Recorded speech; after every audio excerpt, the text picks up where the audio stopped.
لو أنزلنا هذا القرآن على جبل لرأيته خاشعا متصدعا من خشية الله.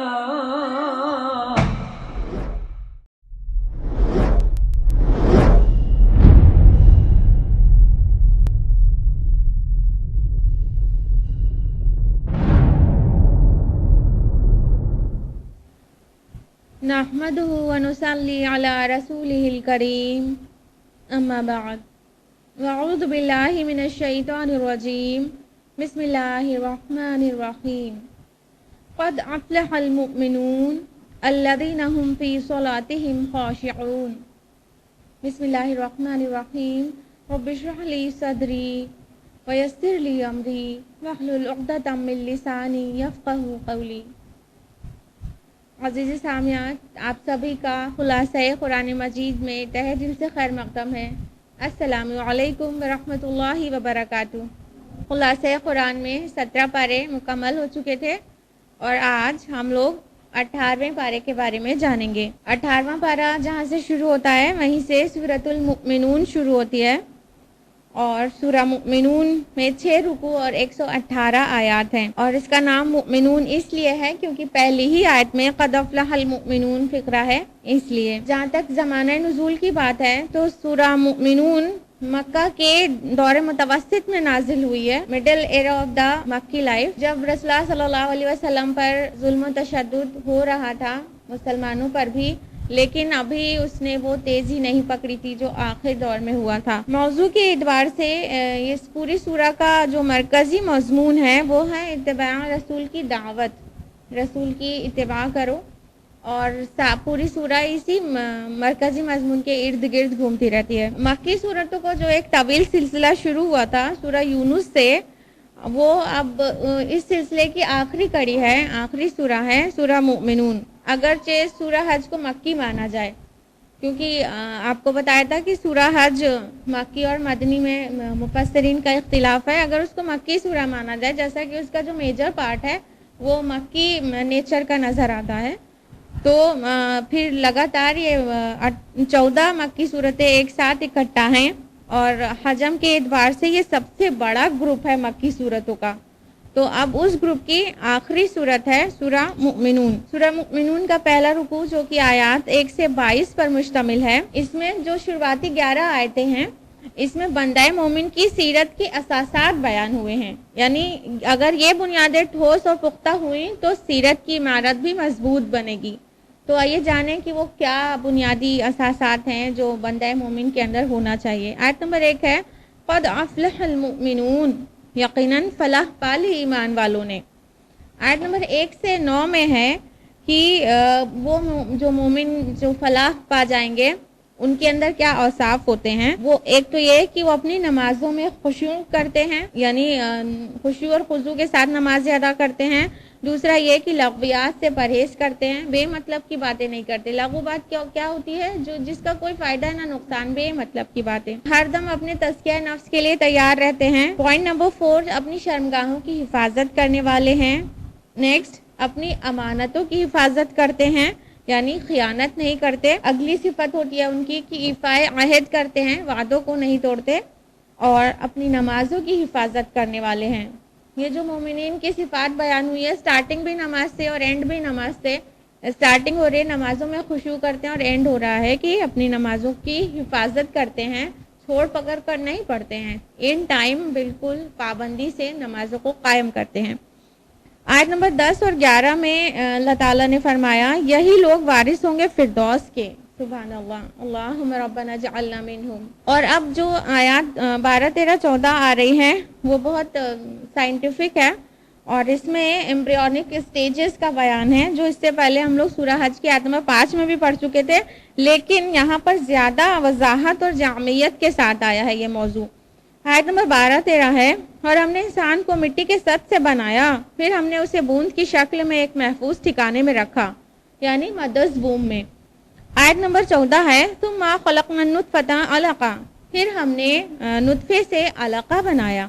فخلقنا العلقۃ مضغہ، پھر ہم نے علقہ سے مضغہ بنایا، فخلقنا المضغۃ عظاما، پھر مضغے سے ہڈیاں بنائیں، فکسونا العظام لحما، اور پھر ہڈیوں پر گوشت چڑھایا، ثم انشأناہ خلقا آخر، پھر اسے دوسری ہی تخلیق میں بنا کھڑا کیا، فتبارک اللہ احسن الخالقین، بڑی بابرکت ہے وہ ذات جو تمام کاریگروں سے بہتر کاریگر ہے۔ یہاں پہ جن ایمبریو کی جو سٹیجز بیان ہوئی ہیں کہ پہلے نطفہ ڈراپ آف اسپرم مدرس ووم میں ڈالا جاتا ہے، پھر اس سے علقہ بنتا ہے، علقہ، علق، معلق، یہ الفاظ آپ اکثر سنتے ہوں گے، اس کا مطلب ہوتا ہے کوئی چیز کسی جگہ سے لٹکی ہوئی ہو، چپکی ہوئی ہو، اس کو کہتے ہیں۔ تو یہ جو علقہ اسٹیج ہے نا، یہ لیچ لائک سم تھنگ کے لیے یوزڈ ہے۔ تو جو انیشیل اسٹیج میں جو ایمبریو ہوتا ہے بالکل لیچ کی طرح دکھتا ہے، جونک جو ہوتا ہے لیچ کی طرح دکھتا ہے، اور نہ صرف دیکھنے میں وہ لیچ کی طرح ہوتا ہے بلکہ اس کا جو نیچر ہوتا ہے وہ بھی لیچ کی طرح ہوتا ہے، یعنی مدرس ووم سے جو اندر جو ٹیرائن وال ہوتی ہے اس سے چپک کر نرشمنٹ سک کرتا ہے، اس لیے وہ علقہ اس کو کہا گیا۔ پھر اس کے بعد علقہ سے مضغہ بنایا اللہ تعالیٰ نے، تو مضغہ جو لمپ آف فلیش کی طرح دکھنے والی سٹیج ہے، chewed like some thing, chewing gum کو اگر چبا کے باہر نکالو تو جیسا دکھے گا اس طرح، اس کو مضغہ کہا۔ اور پھر مضغہ سے عظامہ یعنی ہڈیاں بنی ہیں، تو اب جو سائنس ہے وہ یہ کلیئر بتاتی ہے کہ پہلے بون سیلز بنی ہے، پھر اس کے بعد عظامہ یعنی بونز کے اوپر اللہ تعالیٰ نے گوشت چڑھایا، تو اس کے بعد مسلز کی سیلز کا فارمیشن ہوتا ہے۔ پھر فرمایا کہ پھر الگ ہی مخلوق بنا کر کھڑا کر دیا، اور آپ دیکھیے کہ علقہ اسٹیج میں، مضغہ اسٹیج میں ایمبریو جو ہوتا ہے وہ بالکل ڈیفرنٹ ہوتا ہے، اور جو بیبی ہوتا ہے جو پیدا ہوتا ہے وہ کتنا خوبصورت اور شاندار اور کتنا ڈیفرنٹ ہوتا ہے وہ اپنی پریویس اسٹیجز سے۔ تو اس طرح اللہ تعالیٰ نے فرمایا وہ تمام بنانے والوں سے بہتر بنانے والا ہے، بے شک و شبہ۔ آیت نمبر 15 اور 16 میں، پھر اس کے بعد تم لوگ یقیناً مرنے والے ہو، پھر قیامت کے دن تم لوگ یقیناً اٹھائے جاؤ گے۔ آیت نمبر 17 سے 27 کے بیچ میں ہے کہ اللہ تعالیٰ نے اپنی بہت ساری نعمتوں کا تذکرہ کیا، جیسے آسمان ہے، اور پھر آسمان سے اترنے والی بارش ہے، اور پھر بارش سے نکلنے والے باغات ہیں، پھل ہیں، اور خصوصاً زیتون کا پھل ہے، اور پھر چوپائے اللہ تعالیٰ نے انسانوں کی خدمت میں لگا دیے، اور جو کشتیاں انسان استعمال کرتا ہے، ان ساری چیزوں میں نشانی بتا کر غور کرنے کی دعوت دی کہ اللہ کی قدرت پر غور کرو۔ رکو نمبر 2 جو کہ آیات 23 سے 32 پر مشتمل ہے، اس میں آیت نمبر 23 سے 30 میں قوم نوح کا تذکرہ ہے۔ آیت نمبر 23 ہے، اور ہم نے نوح کو بھیجا اس کی قوم کی طرف، تو اس نے کہا اے میری قوم کے لوگو، اللہ کی بندگی کرو، تمہارا کوئی الہ نہیں ہے اس کے سوا، کیا تم ڈرتے نہیں؟ آیت نمبر 24 اور 25 میں ہے کہ اس قوم کے جو سردار تھے انہوں نے کہا کہ یہ نوح علیہ السلام کو کہ یہ تو ہم جیسا انسان ہے، اور ایکچولی اپنی فوقیت چاہتا ہے، اور یہ بھی کہا کہ اس کو جنون لاحق ہو گیا ہے، معاذ اللہ۔ آیت نمبر 26 میں ہے، نوح علیہ السلام نے عرض کیا اے میرے پروردگار تو میری مدد فرما اس پر کہ انہوں نے مجھے جھٹلایا۔ آیت نمبر 27 سے 30 میں ہے کہ اللہ تعالیٰ نے نوح علیہ السلام کو پھر حکم دیا کہ ایک کشتی بناؤ، اور اس کشتی میں اپنے گھر والوں کو اور تمام جاندار کا ایک ایک جوڑا رکھ لینا، اور پھر مزید فرمایا کہ جب وہ کشتی پار لگ جائے تمہاری تو پھر اللہ کا ہی شکر کرنا اور بابرکت اترنے کی دعا کرنا۔ آیت نمبر 31 اور 32 میں ہے کہ پھر اس کے بعد ایک اور نسل اٹھایا اور ان میں بھی ہم نے رسول بھیجا انہی میں سے۔ یہ قوم عاد کا ذکر ہے یا تو قوم سمود کا، جس کی طرف ہود یا صالح علیہ السلام بھیجے گئے تھے، نام یہاں پر نہیں ہے۔ رکو نمبر 3 آیت نمبر 33 سے 50 پر مشتمل ہے۔ آیت نمبر 33 سے 38 کے درمیان ہے کہ وہ جو قوم تھی اس کے سرداروں نے بھی نوح علیہ السلام کی قوم کی طرح کہا یہ تو ہم جیسا انسان ہے، کھانا کھاتا ہے اور پیتا ہے پانی، اور پھر رسول کی تکذیب کی، یہاں تک کہ آخرت کا بھی انکار کیا۔ آیت نمبر 39 سے 41 میں ہے کہ اس رسول نے بھی اللہ سے مدد کی دعا کی تو پھر اللہ تعالیٰ نے ان کے اوپر عذاب نازل کر دیا۔ آیت نمبر 42 سے 44 کے بیچ میں ہے کہ اللہ تعالیٰ نے اور رسولوں کو بھیجا ان کی قوم کی طرف اور انہوں نے بھی جھٹلا دیا، یعنی ان رسولوں کے علاوہ اور رسولوں کو بھی بھیجا اور ان لوگوں نے بھی جھٹلایا تو اللہ تعالیٰ نے انہیں تباہ و برباد کر دیا۔ اس کے بعد آیت نمبر 45 سے 48 میں ہے کہ موسیٰ اور ہارون علیہ السلام کو اللہ تعالیٰ نے فرعون اور آل فرعون کی طرف بھیجا تو انہوں نے بھی ان دونوں کو جھٹلا دیا۔ آیت نمبر 49 اور 50 میں ہے کہ اللہ تعالیٰ نے عیسیٰ علیہ السلام اور ان کی والدہ کو نشانی بنا دیا دنیا والوں کے لیے۔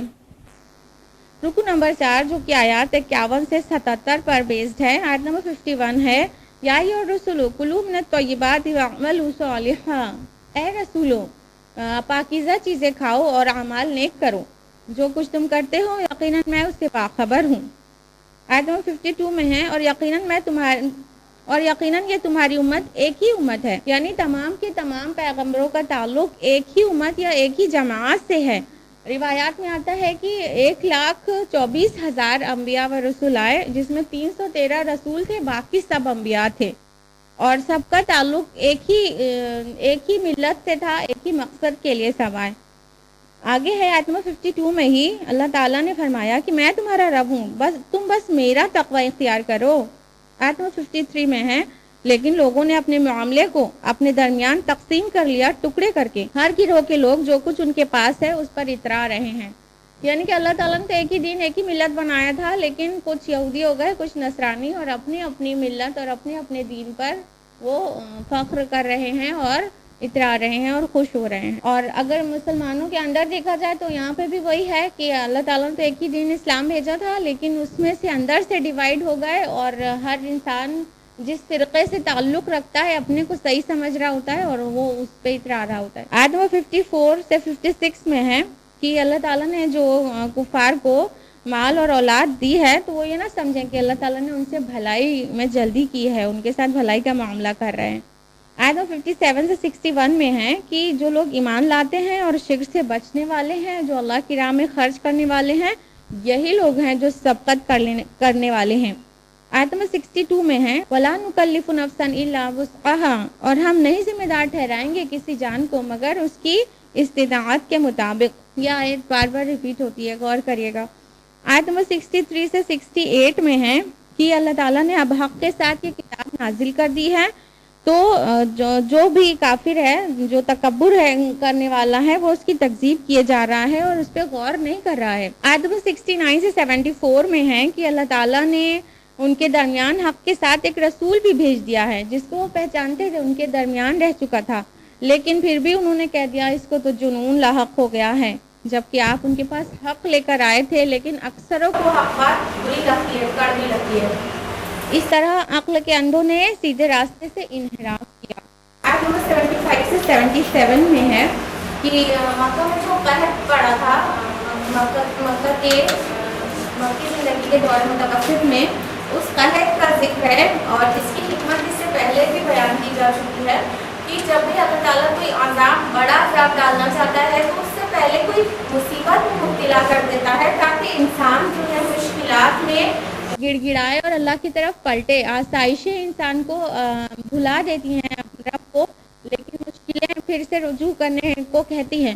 تو ایک قحط میں مبتلا کر دیا تھا اللہ تعالیٰ نے مکہ والوں کو، اسی قحط کا ذکر ہے کہ اس لیے تاکہ وہ رجوع کریں، اس کے باوجود بھی انہوں نے عاجزی اختیار نہ کی۔ رکو نمبر 5 آیات 78 سے 92 پر مشتمل ہے۔ آیت نمبر 78 ہے وَهُوَ الَّذِي أَنشَأَ لَكُمُ السَّمْعَ وَالْأَبْصَارَ وَالْأَفْئِدَةَ قَلِيلًا مَا تَشْكُرُونَ، جس نے بنایا تمہارے کان اور آنکھیں اور تمہاری عقلیں، اور بہت کم شکر کرتے ہو۔ غور کرنے کی جو بات ہے وہ یہ کہ آخرت میں جو پیش آنے والی ہیں وہ ساری چیزیں انسان اپنی عقل سے بھی اس کو ویریفائی کر سکتا ہے۔ تو آنکھوں سے دیکھو، کان سے سنو، اور عقل لگا کر اس کا سولوشن نکالو۔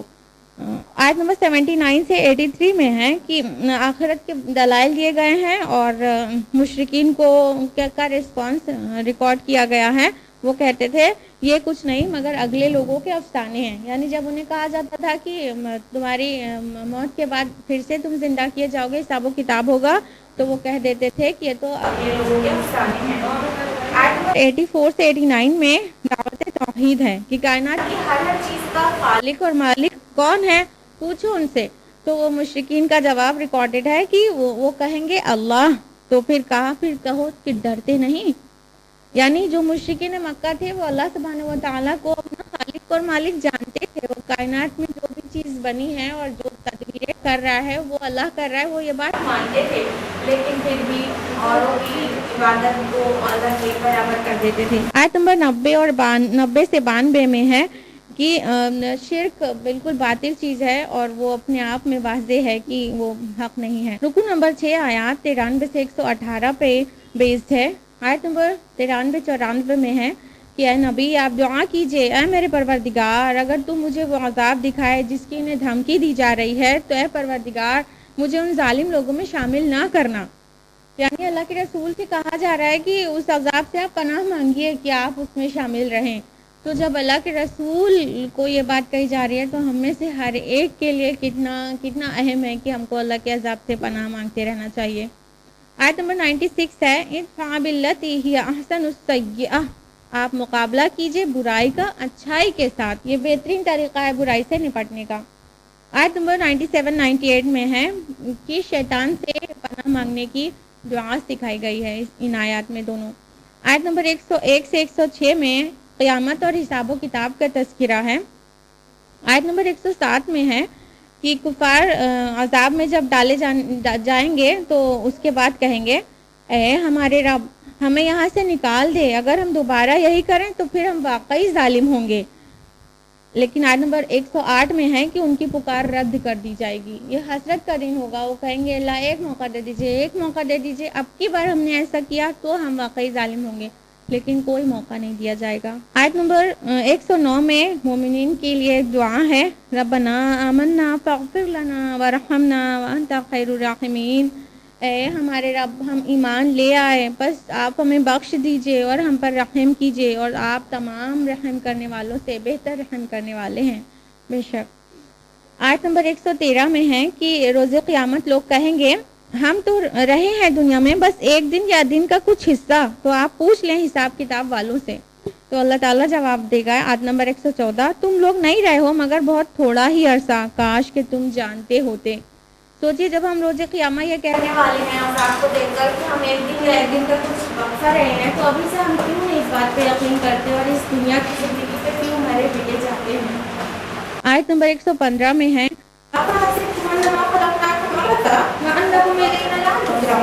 تم نے کیا سمجھ لیا ہے کہ ہم نے تم کو یوں ہی بے مقصد پیدا کیا ہے اور ہم تم کو جمع کر کے نہیں لائیں گے۔ تو اللہ تعالیٰ چاہتا ہے کہ ہم اس بات پر یقین کر لیں کہ اللہ تعالیٰ نے آپ کے ساتھ بامقصد طریقے سے انسان کو پیدا کیا ہے، اور عقلی اور منطقی طور پر بہت اچھی طرح سے سمجھ لینا چاہیے کہ آخرت کے تصور کے بغیر انسانی تخلیق کا مقصد سمجھ میں آ نہیں سکتا۔ جب ہم آخرت پر ایمان لاتے ہیں تب مقصد حیات سمجھ میں آ سکیں گے۔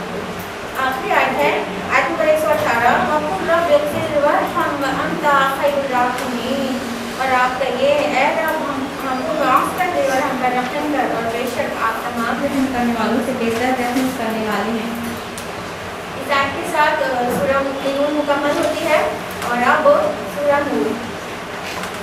سورہ نور یہ مدنی سورہ ہے اور اس میں 9 رکوع اور 64 آیات ہیں، اور اس کا نام سورہ نور اس لیے ہے کیونکہ آیت نمبر 35 میں فقرہ ہے اللہ نور السماوات والارض، اس بحاف پہ اس کا نام سورہ نور ہے، اور یہ سورہ جو ہے وہ 6 ہجری میں نازل ہوئی ہے۔ یہ بہت اہم سورہ ہے معاشرتی احکام کے تعلق سے، اور یہ سورہ وہی ہے جس میں واقعہ افک ریکارڈ ہوا ہے، یعنی حضرت عائشہ رضی اللہ عنہا پر جو بہتان لگایا گیا تھا اس کی حقیقتیں بے نقاب کی گئی ہیں، اور حضرت عائشہ رضی اللہ عنہا کی بے گناہی اور پاک دامنی کو واضح کیا گیا ہے۔ اور اس سورہ میں پردے کے احکامات ہیں، اور اس کی جو نسبت زوجیت ہے وہ سورہ احزاب سے ہے۔ حجم کے اعتبار سے بھی یہ سورہ احزاب کے برابر ہی ہے، لگ بھگ 9 رکوع سورہ نور میں ہیں اور 9 رکوع سورہ احزاب میں بھی ہیں۔ اور 3 صورتیں ایسی ہیں جن میں خواتین کے مسائل کثرت سے بیان ہوئے ہیں، ان میں سے ایک سورہ نساء ہے، دوسری سورہ نور ہے، اور تیسری سورہ احزاب ہے۔ تو اب ہم لوگ اس سورہ کو ڈیٹیل میں جانیں گے۔ رکوع نمبر 1 آیت نمبر 1 سے 10 پر مشتمل ہے۔ آیت نمبر 1 ہے یہ ایک عظیم سورت ہے، ہم نے اس کو نازل کیا ہے اور اس کو فرض کیا ہے، اور ہم نے اس میں بڑی روشن آیات نازل کی تاکہ تم نصیحت حاصل کرو۔ اتنے سارے احکام